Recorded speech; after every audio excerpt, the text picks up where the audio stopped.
Welcome to the Modern Real Estate Investor Podcast, where we interview the biggest and most successful real estate entrepreneurs, investors, and capital raisers in the world to provide you with the tool sets, the mindsets, and the skill sets to help you conquer yourself, your life, your marriage, and use real estate as your wealth creation vehicle so that you can live a more successful, happy, and fulfilled life of growth and contribution. If what you're after is having it all, if what you desire is becoming the best version you can be across all areas, mentally, physically, emotionally, spiritually, sentimentally, and financially, you've come to the right place. We will bring to you the best of the best real estate entrepreneurs who will give you the insights, knowledge, experience, and skills so that you can go out and crush it financially and across all areas of your life. Grab pencil and paper, sit back, enjoy, and you are welcome to the Modern Real Estate Investor Podcast.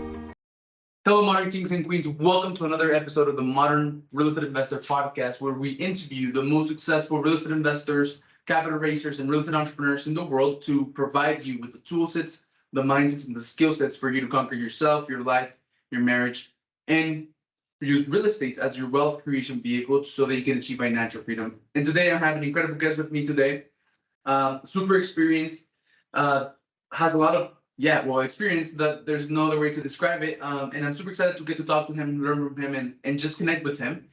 And before I introduce him to you, though, I just want to ask all of you for a favor. I want to ask you that if you get something out of this interview, if you get some type of value, a mindset shift, if you learn a new skill, if you get some motivation or maybe some inspiration to go out and take some action and keep on moving forward towards your goals, please share this episode. Share it with some of your friends. Share it with someone you know this might benefit or impact. Share with someone who you believe is interested in real estate, and just share this. Help us spread our message and help other people. And for all of you who do share it, thank you. And today I have Shannon Robnett. He has been in real estate investing for more than 2 decades, I believe. Yeah, right. Sure. Yeah. For more than 2 decades. He's in real estate development. So anything that it comes to real estate investing, multifamily, he's the guy, right? So I'm super excited to get to talk to him. He's working on a fund right now. He has a few webinars going on. I'm excited to dive into all of that. And short introduction. So Shannon, thank you very much for being here, man. I really appreciate you, and you're welcome to the show. Thank you, Alex. Appreciate you inviting me. So Shannon, the first thing that I do with my guests is I ask them to walk us through their real estate investing journey in 75 seconds or less. Okay. Well, I was born into mine. So I grew up as the son of a real estate developer, and my mother was a real estate broker. So I didn't have a choice about real estate until I was able to come out of the house. So I cleaned job sites, I drove tractors, I dug foundations. All of those things were part of my childhood. And when I grew up, I knew I was never going to do this again in my life. And so I went to college where all the smart people go. And after a semester of that, I realized that wasn't for me. And I went back to real estate. And since then, in 28 years of doing this journey, I've done over $450 million worth of transactions where I'm either the buyer or the seller. And we've built apartment complexes, city halls, public fire stations, police stations, just about everything else in between, heavy on the industrial as well as a lot of multifamily. So hopefully that kept it less than 75 seconds. That was pretty awesome and sweet. So you said from Dubai? No, from the beginning. I was born into this family. Oh, okay. I heard Dubai, so I was like, oh, okay. So your dad was a developer. Your mother was she had a brokerage, right? And so everything real estate related. So when you went to college, what did you went to college for? I was thinking I was going to go into computer information systems because I didn't want to do the family business, right? I didn't. I hated it. I hated taking trash to the dump. I hated cleaning the houses or the commercial buildings when we were done. I hated working on the weekends, manual labor and all this stuff. And then I realized when I was at college that that's really what life is. And I could either go the route of college where I could spend the next 4 years doing somebody else's paperwork here so that I could prove that I knew enough, or I could go back to a place where I was making money as I learned and move forward with building houses and becoming a developer and an entrepreneur. And so I very wisely, in my opinion, chose to not continue my college journey. Yeah, that was very wise. And did anyone help you take that decision or wrap your head around what was happening? Right? Because I get you, right? You were probably doing all the hard work, cleaning properties and job sites and stuff. So that's why you grew up like resenting that kind Yeah. of work, right? So how did yeah, like what was your thought process? Did anyone help you go, Yeah. make that decision or and realize that, what? No, I'll probably it's best for me to go into the real estate development and make money and have a good life. Yeah, my little brother did, because while I was going to college, he was building houses, and he was making and this is in 1996. He was making $45,000 a year right out of high school. And I was looking at that going, I'm making $4 an hour, $5 an hour at a coffee shop while I go to college. This is stupid. Why am I trying to do this when I could go make good money now and build a career that allowed my dad to retire with cash flow at 50? Yeah. So what did your I'm just curious because like it's a funny dynamic, right? It's interesting dynamic. So what did your parents say? They just like leave you? All right, Miko, just go Yeah, in and then figure it absolutely. out. Yeah. Yeah, my parents have been great that way. They've encouraged me to pursue what I wanted, but also understanding that there are pluses and minuses to every decision, right? So if you go the route of college, we don't know that route. My dad doesn't have a college education. My mother has a 2-year degree. So we haven't been a college bound family. And so they were like, "Hey, go ahead. That's great. You can do whatever you want to do, but it's not like we're going to support you. We're not going to pay you to go to college." I mean, my brother's always got money. He's always able to go out and do things, and I'm sitting here, either working on the weekends or the nights when I'm not at college, because that doesn't pay. So I have to go to college during the day and work at night. And so it was just kind of like, yeah, we'll let you grow up, but you got to understand your own consequences. So and I appreciate that, because at the end of the day, it helped me to understand and come to the conclusion that I don't think I want to spend 4 years just learning when I can go learn and get paid for it. Yeah, definitely. So you got out of college and you went into real estate development, and then the past 28 years, I believe, right, have been like all about real estate development, and you've done everything from industrial, Yeah. commercial, multifamily. Awesome. So what do you have going on right now, man? Like, what is the your sole focus? Yeah. So we've got two ground up development projects right now. One is a 190 unit apartment complex. We've got another 60 unit apartment complex that's also under construction right now. We've got a deal we're closing in Houston on an industrial in place tenantized project. And then we've got another, uh, 60,000 square feet to build of industrial in Florida. So those are what are live projects right now that are in process. And we currently manage about $120 million portfolio. That sounds like a lot, and I'm super interested in asking you more about how you're managing all of that. But um, to fund all of those projects, is your capital city real estate fund what you're using, or talk to me a No, little bit about that? we do most of our projects that are currently underway are coming out of a syndication model. But Okay. one of the things that we found is as we look at the landscape in front of us, there's a lot of opportunity that's short-term opportunity. There's a lot of people that need some bridge funding. There's people that, are looking for something to close quickly. There are buyers that are more, when you're seeing projects go for sale now, there's not 25 buyers, so you're able to get some terms, you're able to get the deal, but closing quickly is still part of that. And so we are kind of an opportunity fund that we allow uh, that to be used where we're able to fund quickly. We're going to take first position. We're going to, either that's a 6 month note or maybe it's a 9 month note. But we're some short term money in there that can help you get your projects across the finish line. But we start at a $5 million purchase price. So we kind of stay out of, we're not doing fix and flips. We're not doing, any kind of smaller developments. We're starting at 5 million and up, and we're just helping people get deals closed, get them across the finish line, and then from there, we're looking at what it takes to backfill with some good debt and get that problem child turned around into a project that's very profitable. Cool. So that's what the capital city real estate fund is about Right. like helping other projects that are, I don't know, maybe in the middle or they're about to finish, but they just need some funding. That's Right. what it's about. Correct. Cool. I have not heard about that. So man, I'm new. I don't know anything about real estate development. What I do I know know. is about like networking, and I Yep. built a pretty cool system based on my experiences that I went through, and I connected with this company who liked my service, and at first they were going to turn into a client. Then they invited me into, you know what, we actually don't want to be your client. We want you to come and like build the team that you have. And then that turned into showing them what we do, and connecting them with key connections that turned into some deals, and people that are ported capital, right? And that turned into me, becoming a partner and a real estate development company. But I don't know anything about it. I'm pretty scared. This is what I've been asking for. Like, I literally have it in my vision board, and I've been asking for it, and I like got it, and right. And I'm just trying to learn by connecting with people like you. So um, real estate development. So man, like, if you could go back, and this is a question, one of the like a question that I used to close my interview, but I want to ask it now. If you could go back to your real estate development journey, to the beginning, right, to give you some advice, what would you tell yourself?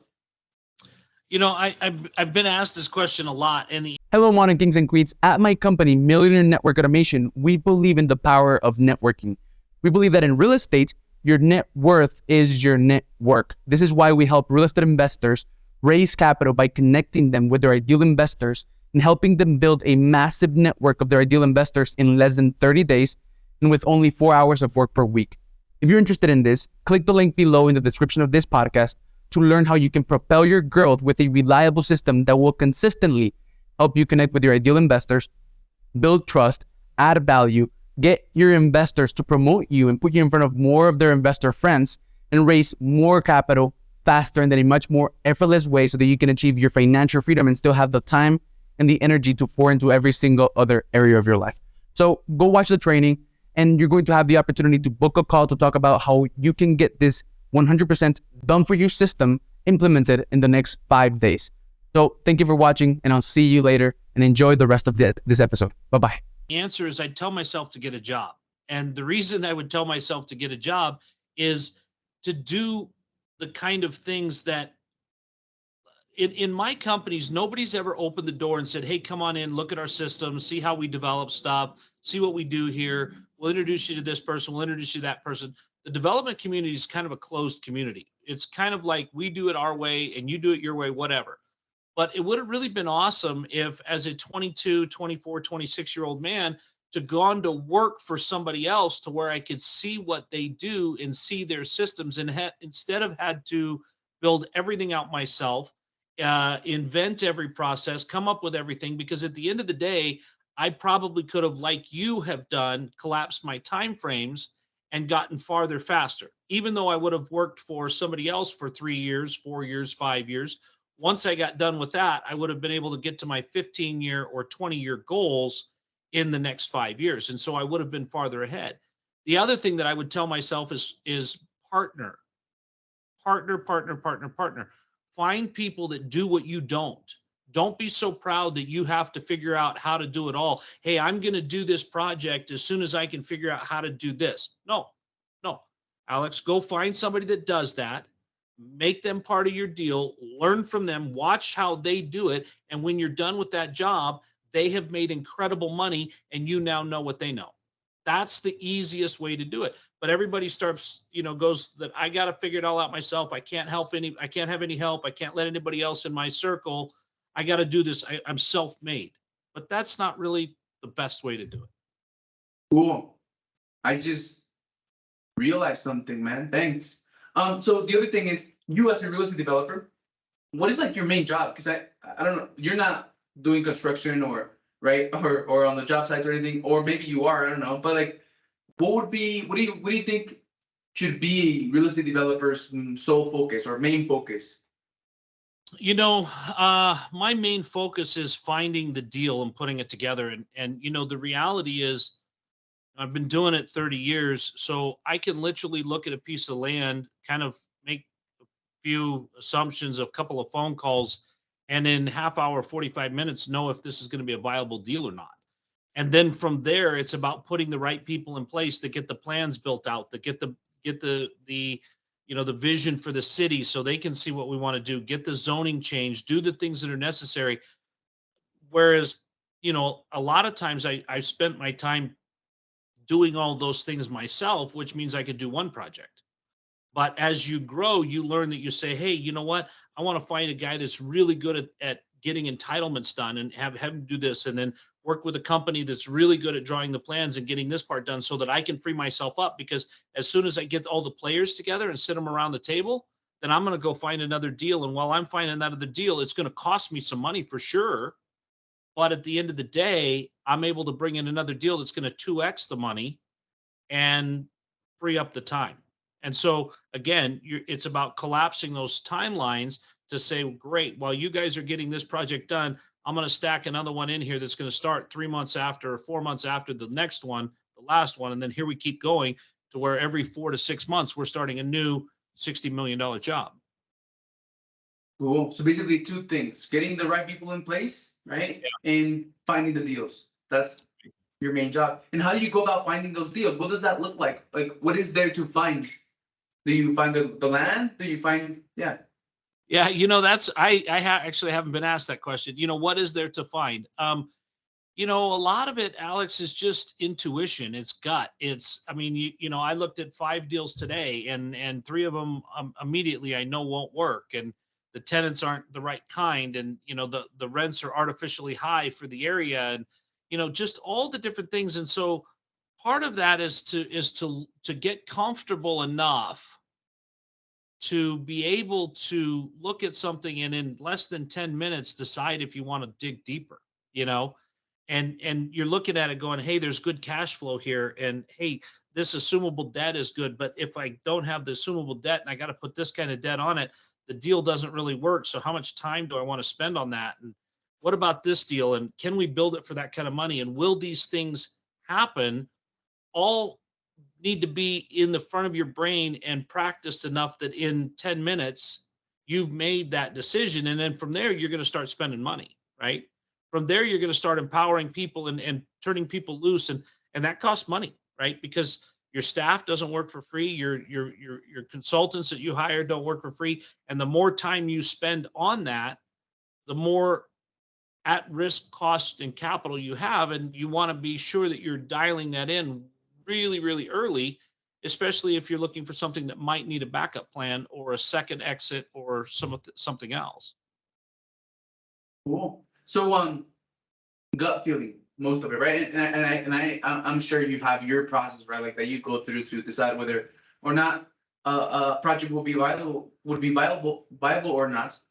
But let me talk about more about the gut feeling, right? Because I just read a book recently, and it mentioned that most entrepreneurs have this really good gut feeling, and that's how they make most important decisions, at least. But then they ask a question. They ask, well, how do you like duplicate that, right? How are you able to turn that gut feeling that you used to turn into to make decisions in a way that that spreads throughout the entire company, and now more people can make the decisions with your gut feeling, right? So, and the answer was values, right? Values and vision.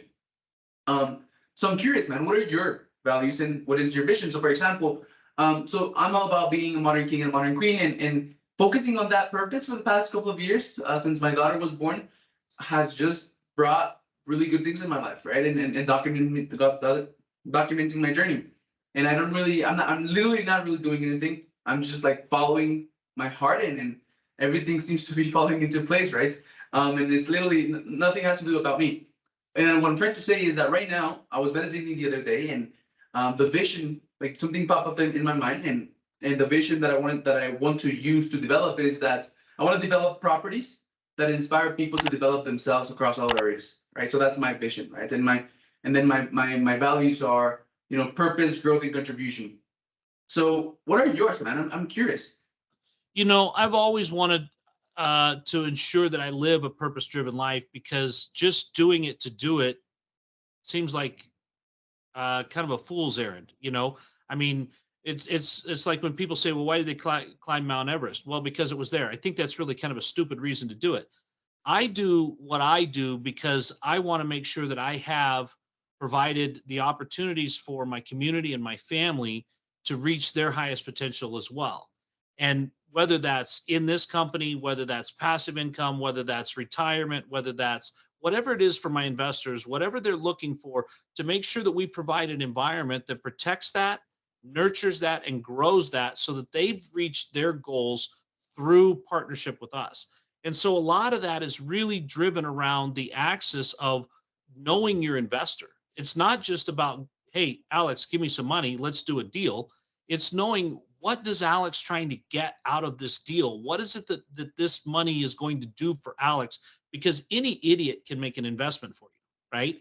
I Yeah. mean, Edward Jones does it all the time. And I'm not calling them idiots, but they don't know you. They don't understand you. They're not really there to say, hey, you know what, Alex, I understand what your purpose and your passion is. And I know why you want to do this. And this deal right here, this isn't going to do it for you. What you really want to do is go talk to my friend Jim over here, or go talk to this guy over here, or do this other deal, because this is really what aligns with where you want this to go in your financial future. And a lot of people fail to do that, but it's when you become a purpose driven person that you see that it's not about money. I don't do this for the money, right? I don't do it because it's all about how many zeros are in the bank account. I do it because I'm seeing my community, and I'm seeing the other people in it, and I'm seeing my role is to be the person at the front of the charge that allows other people to experience the things that they deserve. Cool. So you mentioned something very important, which is knowing your investor, right? So there's this concept, that's called the ideal client avatar, the ideal investor avatar, right? And I just learned this lesson the hard way. I knew it, Right. intellectually, marketing and your ideal client, and I had read a bunch of books and taken a lot of courses, but I had to fail, right? I had to fail to actually understand it, right, with a heart. That you have to understand who you're trying to talk to. So who do you say is your ideal investor? Like who are the type of people that invest in your type of developments and projects? Well, we really deal with probably three different types of investors because we do different types of things. So the first type of investor is usually a younger person who is looking for the appreciation, right? And it's not the kind where I send you a card and pat you on the back and tell you, Alex, you're doing a great job. It's the kind of appreciation that shows a 2 and 3 and 4x return in a short period of time, but it's not based on cash flow, right? Hmm. And so what you do is, I hear a lot of people, a lot of young people come to me and they go, hey, I'm here, and I got to have cash flow. I really want cash flow. And I said, well, you know what, is 7% return or 8% return on your money going to allow you to retire? And they go, well, no. And I said, well, what's your goal to get enough of those zeros that a 7% return does allow you to retire? And a lot of times they don't have a plan for that. So we sit down and we say, look, this is how you can work to be aggressive in your growth and be involved in development projects and grow that from $500,000 into $3 million. And then now all of a sudden, $3 million at 7% with the tax advantages that come with real estate allow you to, that's an okay place to start living, right? But a lot of people forget that you've got to get it grown. And so we really look at that, and we've got the appreciation investor silo, we've got the cash flow investor silo, and then we have the tax deferred or the tax saving silo. We've got a lot of high net Hmm. worth individuals, doctors, lawyers, people that make really good money that really could care less as long as they don't pay the government. And Alex, when you really think about it, some of these guys are paying 40% of their income in taxes. So if all I can do, which I do often, is turn their tax bill to a zero, I've already made them more than anybody else out there has attempted to, because I've got them 40% of their money back. And then when you look at a compounding interest effect of what that does when you add 40% to the pile every year, you're saving these guys massive amounts of money and growing their money at an insane rate. And they really see the value of that. So they're really only there just to not pay taxes. So I Yeah, really go with three different kinds of investors. that's really cool. That's a great insight. So I assume that you are able to give the three different types of investors, these three different types of benefits with different kinds of properties, right? So Yeah. For cash flow, you might use, I don't know, maybe some type of commercial property. And then for appreciation, yeah. So walk me through to what kind of properties do you use to give those investors those types of benefits? Typically, the appreciation properties are development deals. Typically a development deal will do a 2x in 36 months on a fairly regular basis. And so that's really where people like to be with that particular genre. Because the development, you're taking the sticks and stones, Alex, as most of your listeners know, commercial properties trade on a cap rate that has everything to do with the cash flow. But you're taking Yeah, sticks and stones and 2x4s and bathtubs and dishwashers, and you're turning them into something that now produces money every month. And when you create that and you finish that evolution, you've created the largest value add that property will ever see in its history, right? for sure. Because you're taking it. I mean, we're doing a project right now. Our total all-in costs about 52 and a half million, and the appraised value is over 80, right? So all we have to do is complete that in 36 months, and we've created that value, right? So we've created a massive amount of growth in that appreciation cycle. And then you look at that and you go, well, that's great. But what if I'm 75 years old? I can't afford to lose any of my money and I need money this month, next month, and the following month. I don't care if you can 3x my money. I just need 7% on what I have. So it's really important to know what different investors do and where they fit in your silo. That's awesome. So this development, my English right now, I don't know what is happening to my English. I think I'm tired. Yeah. But yeah. So all right. So this development that you just described, man, that will be appraised at 80. How much did you say? What was going to cost? 52 million. 52. Okay, so almost a 2x. So Yeah. okay, and in 36 months. Right. Cool. I like But you that. also have to understand, Alex, we've only got about 20 million of equity in that, right? So the 20 Yeah. million is 30. Okay, I got it. Okay. So yeah. So that's for appreciation. What about cash flow and tax? So the cash flow, one of the things that we love to do is once we built this brand new asset and we have it done, and the way that group makes money is they sell it, right? Yeah. Well, you would hate to sell a brand new asset to somebody else and then go buy another asset somewhere else. So we have a transaction where our investors that are in the first deal get out and the new group comes in, and then they have a brand new asset that has the least amount of maintenance, the least amount of management. All of the things are going to be really tight because you've got 2 years of warranty and you've got all the things that come with a brand new building, and you don't have water heaters blowing up every week and roofs leaking every time it rains and all that kind of stuff. So we're able to put them in long-term assets, which we target A-class properties and new properties. So they've got to be within 36 to 60 months old, so they're really new or they're one of ours. And we look at those kinds of properties being very valuable because the maintenance side of things is really where a lot of your expenses are blowing up, and you can really save some money there. And so that's really kind of where we look at for the long term. And then instead of looking at it at a 3 to 5 year hold, we're looking at this at a 10 to 12 year hold. And we're looking Yeah. at this about year 4 being able to refinance and get a lot of your investors' capital back. And then about year 8 doing another refinance and pulling all the investors' capital out, plus some, and still having continued cash flow as you continue to walk this thing out in the future, but keeping it in a long-term window. And how do you do that? So you develop and you develop a brand new building, and then all of the investors that came in, that helped develop that new building go out. They made their money.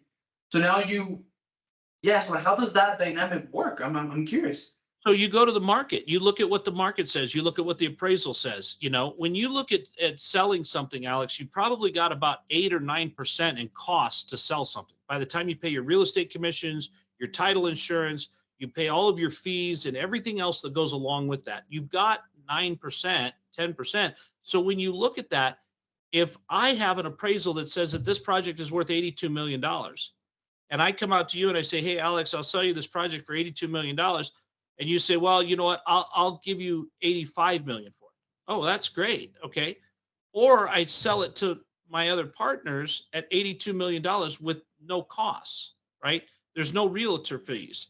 There's no, there's no, there's no transfer fees. All of this is done in a fashion and a form that cuts all those fees out. So now my net to my investors is higher than if I sold it to you because I didn't pay a realtor and I didn't have marketing fees and I didn't have all these transfer fees to a new property management company and all of these other things that happen. I didn't have all that, right? Yeah. I just simply set it up and went from one entity to the other at a structure that everybody was transparent on, everybody saw and everybody understood what we were going to do so that when we do it, everybody feels like they got a great deal, right? And that's how it's better to sell that asset at 82 million instead of 85, even though it sounds weird, right? But it's better Right. because you're not paying all those costs. Right. You have Cool. about you'll have about 4%, 5% just in realtors commissions. Cool. So man, this I've done a few podcasts and this has been the most informational one, the most educational one. And I don't know what it is. I think it's your like grounded energy, man.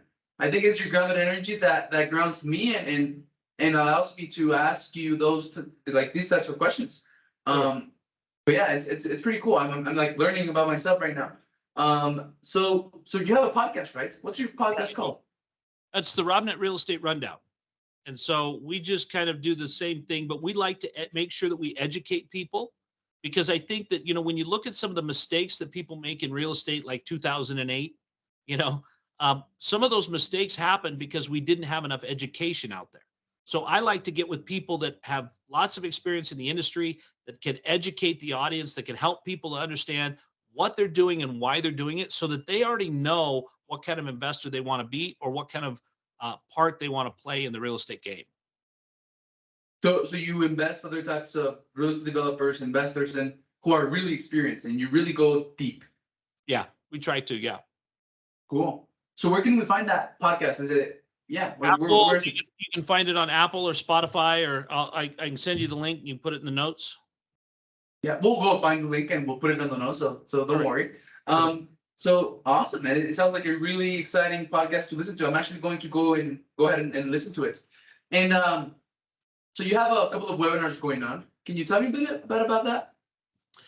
Well, we just finished a webinar for an industrial project that we're getting ready to close on here in about 10 days. That's today, the 17th. We're closing on the 31st, where we explained. I like to do a webinar that explains our real estate deals so that we can go into the weeds and we can get into the nuances. We can show the spreadsheets and we can make sure that everybody sees all the stuff in the deal and they understand the deal, because I really, really want to make sure that anybody that invests with me understands that. So we do a webinar for that. I've got a couple of ebooks also that 5 red flags when vetting a syndicator. And I've got another one to talk about tax tips for how to pay less tax or pay zero tax. Let me ask you a question, Alex. What if it's not about your family and your friends? If you get to do something really fun, what are you going to go do? This. Okay. But like, do you like cars? Do you like airplanes? Do you like traveling? Do you like boating? Yeah, so I like traveling. I like extreme stuff. I like Okay. jumping out of airplanes or going and climbing a mountain or getting on a horse. That kind of things that grounds me and just connects me with nature. And I like playing chess with my wife. There you go. So, you know, if you're looking at the tax side of things, you know that you can find ways to create a zero tax base, right? And a lot Yeah. of Okay. people look at that and say, hey, real estate's the only way to do that, right? They say that, well, you have to use real estate to do that, and you can only use the bonus depreciation. But if you're not a real estate professional, sometimes that's hard to do, right? But you just Mm-hmm. said that you like traveling, you like airplanes, you like jumping out of airplanes, right? Yeah. Yeah. Well, uh, I also like airplanes. I'm a pilot and I have a flight school. But because I love flying, I figured out a way to use something that I love to provide a tax benefit to myself. And see what I do, Alex, is every year I buy two or three new airplanes. They're four to $600,000 a piece. And I use section 179 of the tax code and I write that all off on my active income. So I'm able to write four to $600,000 off every single time, even though I finance them. Every time I buy an airplane that I put into my That's flight crazy, school, man. that somebody else pays for. So every time you jump out of an airplane, you had to pay to get in that airplane. You're Yeah. paying me. You're paying my flight school. You're paying my instructors. You're paying my people that I bought the airplane for. And now we help solve problems with training pilots and create tax benefits. So here you are creating massive tax benefits that create a zero tax base for you. And you used the down payment to buy the airplane was the tax money you were going to throw away. Sorry, send to Uncle Sam anyway. Yeah, so I get it. All right, so where can we get your ebook, man? Your ebook on your taxing tips. I'll send you the link to that. You can put that in the notes too. But it's a tax tip book that'll allow you to figure out how to write off just about anything to make sure that you're able to participate in the things you love without having to deal with the BS of sending your money to the government. Nice, I like that, man. That was a crazy. I didn't expect that. So what else do you got going on in terms of in the educational side and like educating other people on how to, save on tax or on how to get more cash flow every single month or how to appreciate, how to have more appreciation. What else do you got going on in terms of education? One of the things that I love to do, Alex, is I love to connect directly with people. So if you guys go to my website, it's just shannonrobnett.com. You can click the link. There's a link to my calendar there. You can schedule 10 or 15 minutes with me. I'd be more than happy to connect with you and start having the conversations about what it takes to customize your real estate journey to make sure that you're getting the best advice from someone with seasoned experience that can help you get your cash flow going if that's what you need, your appreciation going if that's what you need, or help you save on the tax side so that at the end of the day you're able to be the best investor you can be based on being well-rounded and not having to give up a big slice of the profits to the government. Okay, cool. Awesome. So we'll have all the links that have been mentioned. I will email you because I saw that you put on the form to email you. So I'll email you to make sure that we get everything that we have to get. And I do end my interviews with four questions that I always ask. I already asked one to you. But before asking that question, so selfishly, man, can you give me a crash course on the dynamics of like real estate developments? I mean, so for example, right now we're working on we have at the beach. I'm in Guatemala right now, so I was born in the U.S. I lived in Mexico and I'm in Guatemala right now, so I'm a global citizen. I don't identify myself with like any country, which is pretty cool. But right now we have a deal at the beach. We have a bunch of land. I don't know exactly how much land, but it's pretty big, and we're going to be building a hotel there. Um, and we need some capital, right? So could you give me a crash course on and for the audience, for anyone listening who wants to learn about development, how like what's the dynamic of real estate developments? For example, in multifamily, you need to find the deal, you need someone who operates the deal, and then you need the capital. How does that look like in real estate development?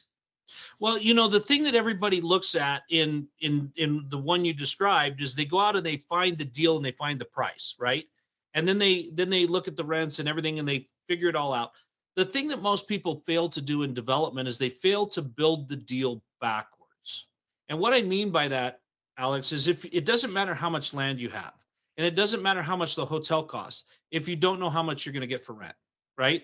So if you go in there and it's gonna cost you, $100 million to build something that's gonna get low rents, you definitely don't want to do that, right? So when you look at that and you say, okay, I'm gonna buy this land and I'm gonna build this hotel, and I already know that my rents are here. So then I say, hey, uh, and I go to my general contractor and I say, I need to have this hotel built for $50 million because that is an 8 cap on the rents I can get for the area. So I already know what my rent is because that's the easiest number to find. Then I go to my contractor and I say, hey, we got to build this for 50 million bucks. The contractor and the architect and the engineer, we all get together and we draw the plans in a design build situation so that my plumber says, hey, I can do it for the budget. So everybody's got their budget item, everybody's got their line item, and everybody knows what their costs are. And then when you're building it backwards like that, you've got their buy-in and their commitment, so you don't wind up over budget. You don't wind Yeah. up building something that doesn't cash flow 3 years down the road. You don't wind up building something that isn't necessary, and you're able to build it to a place that says, hey, we're going to get everybody money. We're going to get cash flow out of this because we're building to an 8 cap. And usually by the time you're done, you shoot for the stars. You wind up among the, you shoot for the, yeah, you shoot for the stars. You wind up among the solar system anyway, the heavens anyway. But you're going to get close. You're going to be a 7.5. You're going to be 7 3/4. You're going to make good money because you know where your goal is. You know where the end is. Then you know what you got to build for. Then you know what your plumber's got to build it for. You know what your foundation guy, you know what everybody in there has got to be able to build it for. And you build that backwards instead of just going, wow, that's a really beautiful beach. Let's draw a really beautiful plan. Let's throw it all together. And you go, oh my God, we can't afford it. And the project Yeah. stops, right? Okay, So cool. that to me is build it backwards. So build it backwards, and then if you're going to raise money for that, how do investors that invest, right, on however it is that you're going to structure it, whether it's a syndication or a fund or whatever, how do those people make money on development? How do investors make money on real estate development projects? So really the same way as Because it's not anything else. instant, right? Like it's not fast, right? No. So what happens is in the construction development space on the syndication side, the people come in knowing that there is no cash flow, right? They know that this is going to be 36 to 48 months and we're going to do this. And we look at that and we say, hey guys, it's going to cost 50 million bucks. And we know we're going to sell it for 80. But we've got to come in with $20 million to get this project started. So we come in with the $20 million. We build the project, we get the loans, we move it all the way through there. And then when we get to the place where it's completely stabilized, we know that we've made it. And at that point we exit, and that's where the money's at for those people. Cool. And then they get their money back and more, right? Depending on Yep. how the deal was structured. What's the normal like deal structure of a development? Like how much should someone who invests in a real estate development project get out? Like if they're an investor.